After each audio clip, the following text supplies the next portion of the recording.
Edema can be divided into now two types of edema: intracellular edema, which is this edema. If there is excessive accumulation of fluid inside the cells, that is considered intracellular edema. And if there is excessive accumulation of fluid outside the cells, what is that? Extracellular edema. Extracellular edema, and here it is intracellular edema. Right?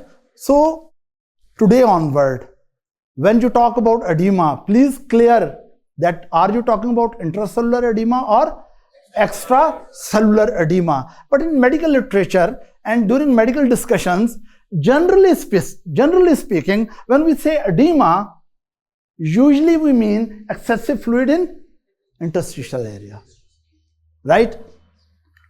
So if excessive fluid is here, what is this? What type of edema?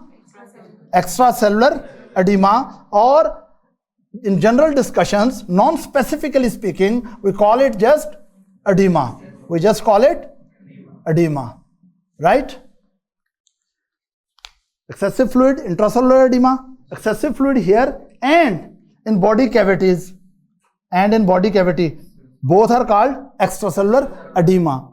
Am I clear?